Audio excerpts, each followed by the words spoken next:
미국의 링컨 대통령이 게티즈버그 국립묘지 봉헌식에서 272개 단어로 구성이 된 짧은 연설을 했던 적이 있었습니다.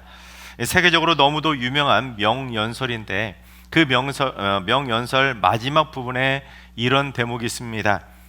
우리 앞에 남겨진 위대한 과업에 헌신해야 하는 것은 바로 우리들입니다.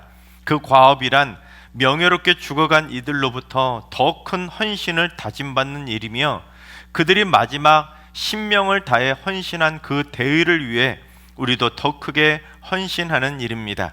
또한 이들의 죽음이 헛되지 않도록 굳게 결의하는 일이며 이 나라가 하나님 아래에서 자유의 새로운 탄생을 맞이하도록 하는 일이며 그리고 국민을 위한 정부가 이 세상에서 사라지지 않도록 하는 일입니다. 즉 하나님 아래에서 온 국민이 신명을 다해서 하나님과 국가를 위해 더 크게 헌신을 하며 국민을 위한 신본주의 정부를 세우려고 했던 링컨 대통령은 이 연설문을 그 짧은 연설문인데도 무려 5번이나 직접 손으로 써가면서 겨우 이 연설문을 만들었다고 합니다. 그때 5번이나 옮겨 적으면서 새롭게 썼던 그 5개의 연설문이 지금도 남아있다고 합니다. 당시 링컨의 비서였던 존 니콜레이가 당시 그 상황을 이렇게 기록으로 남겨놨습니다. 대통령은 자신의 손으로 쓰는 것이 자신의 마음을 가장 정확하게 전달하는 방법이라고 믿었습니다. 그는 이 말들은 내 영혼에서 나온 것이기에 내 손으로 써야 한다고 말했습니다. 링컨이 했던 이 짧은 연설문이 오늘까지도 전 세계 역사상 가장 위대한 연설문으로 많은 사람들에게 기억되는 이유는 바로 남이 대신 써준 것이 아니라 링컨이 직접 손으로 썼고 무엇보다 그의 뜨거운 심장에서 우러나온 국민을 사랑하는 진심 어린 사랑의 외침이었기 때문입니다. 마찬가지입니다. 수천 년이 지난 지금까지도 전 세계 수많은 사람들의 사랑을 받고 있고 많은 사람들이 똑똑히 기억하고 있는 귀한 직접 쓴 글씨가 있습니다. 그게 무엇이냐면 바로 하나님께서 시내산에서 우리를 위해 친히 써주신 십계명의 돌판입니다. 오늘 본문 12절을 봉독해 보겠습니다. 여호와께서 모세에게 이르시되 너는 산에 올라 내게로 와서 거기 있으라. 내가 그들을 가르치도록 내가 율법과 계명을 친히 기록한 돌판을 내게 주리라. 하나님께서 모세를 시내산으로 올라오도록 부르신 다음에 모세가 백성을 가르칠 수 있도록 율법과 계명을 친히 기록해 주신 돌판을 주시겠다고 약속하신 겁니다. 그렇게 말씀하신 다음에 하나님이 어떻게 하셨는지 출애굽기 31장 18절 말씀을 봉독해 보겠습니다. 여호와께서 시내산 위에서 모세에게 이르시기를 마치신 때에 증거판 둘을 모세에게 주시니 이는 돌판이요 하나님이 친히 쓰신 것이더라. 하나님이 모세에게 말씀하신 말씀 그대로 하나님이 친히 써주신 증거판 그 돌판 2개를 모세에게 직접 주신 겁니다. 여러분, 하나님은 어떤 분이십니까? 하나님은 온 천지 만물 세상을 말씀만으로 창조하신 분 아닙니까? 그래서 하나님께서 돌판이 있으라 하면 짜잔하고 모세 앞에 2 돌판이 나와도 아무 이상할 것이 없는 것이 바로 하나님의 능력 아닙니까? 또는 천사를 보내서 대신 쓰게 하실 수도 있고 모세나 아론에게 너 받아 적어라 하고는 대신 받아 쓸 수도 있었을 텐데 하나님께서는 친히 증거의 돌판 2개를 직접 한 글자 한 글자 써 주신 것입니다. 자, 그렇다면 하나님이 무엇으로 그 돌판에 글씨를 쓰셨을 것 같습니까? 시편에서 힌트를 얻을 수 있는데 시편 8편 3절을 봉독해 보겠습니다. 주의 손가락으로 만드신 주의 하늘과 주께서 베풀어 두신 달과 별들을 내가 보니. 다윗은 하늘의 달과 별들을 바라보면서 그것들이 바로 그냥 말로만 지으신 것이 아니라 주의 손가락으로 하나하나 세워가면서 하나 이름 불러가면서 그 귀한 걸작품들을 창조하셨다는 것을 깨달은 겁니다. 마찬가지로 유대인 랍비들도 하나님께서 주의 손가락으로 이 율법과 계명을 기록한 증거의 판, 돌판 두 개를 친히 써서 모세에게 주신 것입니다. 이 역사상 돌에 새겨진 가장 유명한 법전이 있습니다. 바로 기원전 1750년경에 기록된 바벨론 왕, 즉 함무라비 법전이라는 것이 가장 오래된, 가장 유명한 법전이라고 우리가 많이 알고 있습니다. 총 282조에 달하는 법전 내용이 검은색 돌판에 자세하게 기록되어 있습니다. 하지만 함무라비 법전보다 무려 300년이 더 앞섰던 돌판에 새겨진 법전이 있는데, 심지어 함무라비 법전도 그 법전을 보고 조항을 만들었다고 알려진 귀한 그런 돌판이 있는데, 그 돌판을 누가 만들었냐면 바로 아브라함의 고향인 우르의 왕이었던 우르남무 법전입니다. 우르남무 왕이 만든 법전이 사실 가장 오래된 법전입니다. 이 우르남무 법전은 총 57개의 법 조항이 새겨 있는데, 처음 발굴했을 때 마치 십계명 돌판이 두 개인 것처럼 두 개의 조각으로 나뉘어져서 발굴이 되었다고 합니다. 심지어 이 우르남부의 법조문을 보면 참 무서운 내용들이 많이 있는데, 25조를 보면 이런 내용입니다. 사람의 여종이 제 여주인과 스스로를 비교하며 무리하게 군다면 소금 1리터로 그녀의 입을 씻도록 한다. 놀라지도 않으시네요, 여러분. 소금 1리터로 입을 한번 씻어보세요. 입이 어떻게 되겠습니까? 다 헐어버리지 않겠습니까? 무슨 말이겠습니까? 그처럼 주인과 종의 관계까지도 자세하게 법으로 규정해서 주인에게 함부로 하지 못하도록 무섭게 규정하고 있는 법이 바로 이 우르남부 법전이자 함무라비 법전입니다. 그런데 이 함무라비 법전이든 우르남부 법전이든 간에 둘 다 돌판에 새겨진 법전인 것은 맞는데, 그 법전의 글씨들을 여러분 누가 새겼을 것 같습니까? 왕이 썼을까요? 종이 썼을까요? 당연히 종이 썼겠지요. 어떻게 왕이 그 옛날 왕이 직접 그 돌판을 새겨가면서 글을 썼겠습니까? 실제로 메소포타미아 문명의 가장 권위 있는 성서 고고학자 하면 윌리엄 올브라이트라는 박사를 꼽을 수 있는데, 박사에 따르면 고대 근동 지방에서 신이 직접 법을 기록했다는 것은 전례가 없는 일이라고 합니다. 즉 만왕의 왕이신 우리의 창조주 하나님만이 이 세상에서 유일하게 바로 우리를 위해 돌판 두 개를 친히 써주신 것입니다. 자, 그렇다면 오늘은 6번째 돌 시리즈 설교입니다. 오늘 말씀은 하나님의 친히 쓰신 돌판이 어떤 의미가 있는지를 가르쳐 주는데, 즉 하나님이 친히 쓰신 돌판인 하나님의 그 성경 말씀을 우리가 어떻게 대해야 되는지를 알 수 있습니다. 첫째, 하나님이 친히 쓰신 말씀은 우리를 향하신 사랑의 연애 편지라는 것입니다. 여러분, 하나님이 충분히 천사나 인간들한테 대신 쓰도록 하실 수도 있는데, 왜 하나님이 직접 하나님의 손가락으로 이 돌판을 쓰셨을까요? 그건 바로 하나님이 우리를 너무너무 많이 사랑하시기 때문입니다. 여러분, 연애편지 써보셨죠? 이 반응은 안 써보셨던 것 같아요. 저만 써봤나요? 여러분, 연애편지 쓸 때 자기가 직접 쓰나요? 아니면 다른 사람에게 대신 써달라고 대피를 맡기나요? 여러분, 사랑하는 사람에게 내가 연애편지를 쓸 때는 내 글씨체가 아무리 악필이라도 여러분 자기가 직접 친필로 쓰는 것이 바로 사랑의 연애편지 아닙니까? 즉 하나님이 우리를 너무너무 사랑하시기 때문에 남에게 대신 쓰도록 맡기지 않으시고 우리를 향한 사랑의 연애편지를 한 글자 한 글자 주의 손가락으로 다 써주신 것입니다.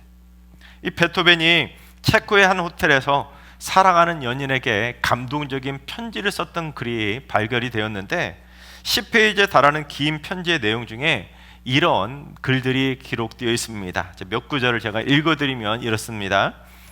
나의 천사, 나의 모든 것, 침대에서 일어나자마자 당신 생각이 나를 사로잡소. 나의 불멸의 여인이여, 오 나는 오직 당신과만 온전히 살 수 있을 뿐 당신 없이는 결코 살아갈 수 없습니다. 혹시 연애편지 쓰시는 분들은 따라 쓰셔도 될 것 같아요. 근데 그 뒤에 내용을 읽어보시면 참 가슴 아픈 애절한 내용들이 가득 있습니다. 그 뒤에 어떤 내용이냐면, 왜 이런 깊은 슬픔이 우리 사이에 있어야만 하나요? 우리의 마음은 서로를 그리워하는데 운명도 우리 사랑을 이루어 줄 수 없을까요? 우리가 만약 함께 있을 수만 있다면 당신도 나도 이런 고통을 겪지 않아도 될 텐데, 오 하나님, 이토록 서로 사랑하는 두 사람이 왜 떨어져 지내야만 하는지요? 나를 사랑해 주시오. 당신을 향한 나의 마음을, 이토록 당신을 사랑하는 내 마음을 오해하지 말아 주시오. 그러니까 베토벤과 이 여인 간에 뭔가 오해 때문에 서로 사랑하지 못하는 사이가 되었다는 겁니다. 마치 로미오와 줄리엣처럼 너무너무 둘이 사랑했지만 이루어질 수 없었던 가슴 아프고 애절한 연애 편지인데, 이 구구절절 사랑이 묻어나는 이 편지가 베토벤이 죽은 다음에야 베토벤의 비밀 서랍 안에 들어있다가 가족들에 의해 뒤늦게 발견이 되었다고 합니다. 붙이지도 못한 거예요. 근데 그 편지 맨 마지막에 이렇게 마무리하고 있습니다. 영원히 당신의, 영원히 나의, 영원히 우리의 사랑이여. 참 오글거리는 감동적인 사랑의 편지 아닙니까? 그런데 너무 안타깝지만 이렇게 구구절절 사랑의 편지를 썼지만 둘이 이루어지지도 못했고 전해지지도 못했던 참 가슴 아픈 사랑의 연애 편지인 겁니다. 그러나 하나님이 우리를 위해서 친히 써주신 돌판 두 개는 모세를 통해 당신의 사랑하는 백성들에게 직접 전달이 되었고 지금도 온 인류에게 공개된 사랑의 연애 편지인 것입니다. 또한 베토벤은 침대에서 일어나자마자 불멸의 연인에 대한 그 생각에 사로잡혔지만 하나님은 졸지도 않으시고 주무시지도 않으시기 때문에 1년 365일 24시간 내내 바로 우리를 향한 사랑의 생각에 늘 사로잡혀 계시는 분이 바로 우리를 지으신 창조주 하나님이라는 사실입니다. 그래서 바로 지금 이 순간에도 여러분이 드리고 있는 이 예배를 하나님이 바라보시면서 저 하늘에서 흐뭇하게 미소 짓고 계실 줄로 믿습니다. 따라서 여러분, 성경 66권 이 말씀을 친히 한 글자 한 글자 써주신 그 하나님의 사랑의 연애 편지를 읽으실 때 이토록 우리를 사랑해 주시는 하나님의 마음을 오해하지는 마시기 바랍니다. 특히 십계명과 구약의 많은 율법들이 무엇 하지 말라고 뭐뭐 하지 말라고 계속해서 하지 말라는 금지의 명령만 가득한데, 그렇다고 해서 하나님의 이 사랑의 율법들이, 하나님이 친히 쓰신 이 십계명이 무슨 함무라비나 우르남부 법전처럼 우리를 법으로 억압하는 폭군의 명령이 아니라는 겁니다. 하나님의 이 사랑의 편지는 너희가 이렇게 살아야 행복할 수 있다고 말씀해 주시는 하나님의 사랑의 언어인 것입니다. 그래서 하나님이 우리를 향한 마음이 어떠신지 예레미야 29장 11절 말씀을 봉독해 보겠습니다. 여호와의 말씀이니라. 너희를 향한 나의 생각을 내가 아나니 평안이요 재앙이 아니니라. 너희에게 미래와 희망을 주는 것이니라. 하나님이 한 글자 한 글자 친히 써주신 66권의 말씀들을 들을 때, 읽을 때 오해하지 않도록 내 생각으로 듣기 싫은 재앙으로 들을 것이 아니라 하나님의 생각으로 그 한 글자 한 글자를 평안한 마음을 가지고 들어야 우리에게 미래와 희망이 주어지게 되는 것입니다. 근데 부모가 자식을 사랑해서 말을 해도 자녀들이 그 말을 자기들 생각으로 삐딱하게 들으면 어떻게 됩니까? 아무리 부모가 자식을 사랑해서 말을 해줘도 자식들이 그 말을 삐딱하게 들으면 결국 듣기 싫어라 하지 않습니까? 특히 사춘기 자녀들에게 너 그렇게 하면 큰일 난다고, 그렇게 하면 안 된다고 그렇게 사랑의 말로 다 이루어줘도 사춘기 자녀들은 듣기 싫은 잔소리처럼 싫어라 하지 않습니까? 그런데 이스라엘 백성들이 그랬는데 이사야 30장 9절을 봉독해 보겠습니다. 대저 이는 패역한 백성이요 거짓말하는 자식들이요 여호와의 법을 듣기 싫어하는 자식들이라. 하나님은 이스라엘 백성들을 자식 사랑하듯이 그렇게 애끓는 마음으로 애지중지하면서 그 귀한 돌판을 한 글자 한 글자 친히 써주셨고 친히 말씀하시는데도 이스라엘 백성들은 마치 사춘기 자식들처럼 여호와의 법을 듣기 싫어라 했던 겁니다. 그런데 인디애나 대학의 신경과학 연구에 따르면 사람들이 편지를 받을 때 손으로 쓴 손편지를 받은 사람은 이메일을 받은 사람보다 사랑의 호르몬이라고 알려진 옥시토신 분비가 무려 3배나 더 많이 뿜어져 나왔다고 합니다. 촉각적, 손으로 쓰는 이 촉각적 경험이 둘과 둘 사이에 정서적 연결을 강화하기 때문이라고 합니다. 즉 하나님이 직접 써주신 돌판도 우리에게 듣기 싫은 스트레스 호르몬을 분비시키려고 우리에게 주신 것이 아니라 우리에게 듣고 싶은 사랑의 호르몬을 분비시켜 주시는 최고의 사랑의 표현이 바로 한 글자 한 글자 친히 써주신 하나님의 사랑의 말씀인 것입니다. 바라옵기는 나를 향해 직접 써주신 하나님의 사랑의 연애 편지인 하나님의 말씀을 들을 때마다 하나님을 향한 이 사랑의 호르몬이 뿜뿜 뿜어져 나와서 우리 모두 앞으로 더더욱 하나님을 크게 사랑하게 되시기를 주님의 이름으로 축원합니다. 둘째, 우리를 향하신 하나님의 사랑은 영원히 깨지지 않는 것입니다.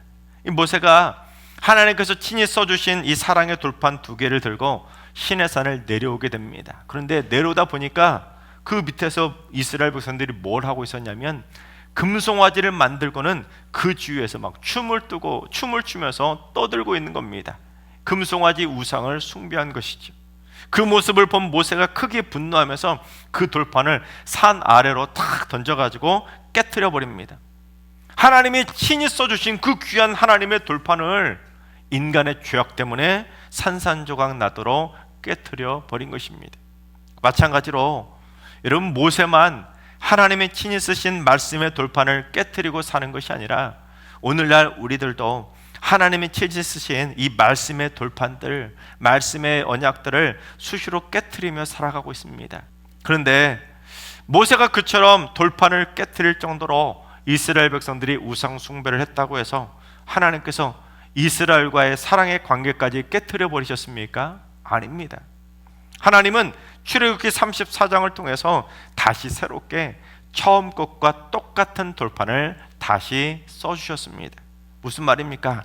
하나님은 우리가 하나님의 말씀을 수시로 깨트리며 하나님의 언약의 말씀들을 깨트리며 죄악 가운데 살아가고 있지만 하나님은 다시 말씀을 써주시면서 우리에게 또다시 말씀대로 살아갈 수 있는 회복의 기회를 주시는 겁니다. 만약에 우리가 하나님의 말씀을 깨트리고 한번 죄를 지을 때마다 하나님께서 우리와의 관계를 깨트려 버리시고 우리를 심판하신다면 어떻게 될까요? 여러분, 우리는 벌써 하나님의 심판을 받고 죽어도 100번은 더 넘게 죽었을 겁니다.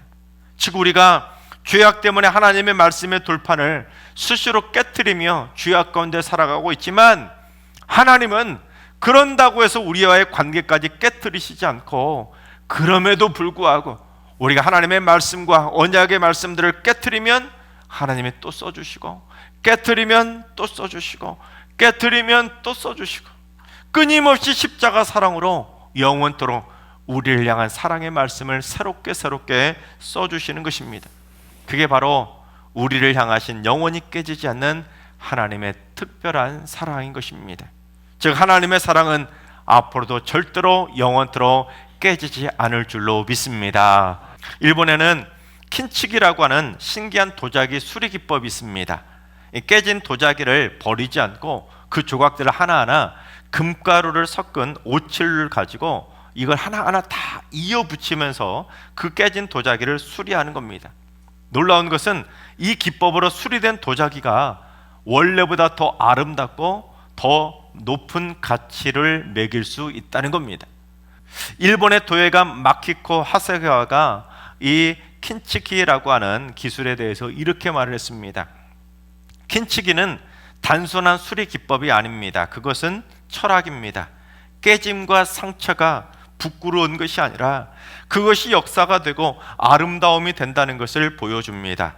금으로 이어진 깨진 금들은 그 도자기가 겪은 고난의 증거이자 새로운 생명의 시작입니다.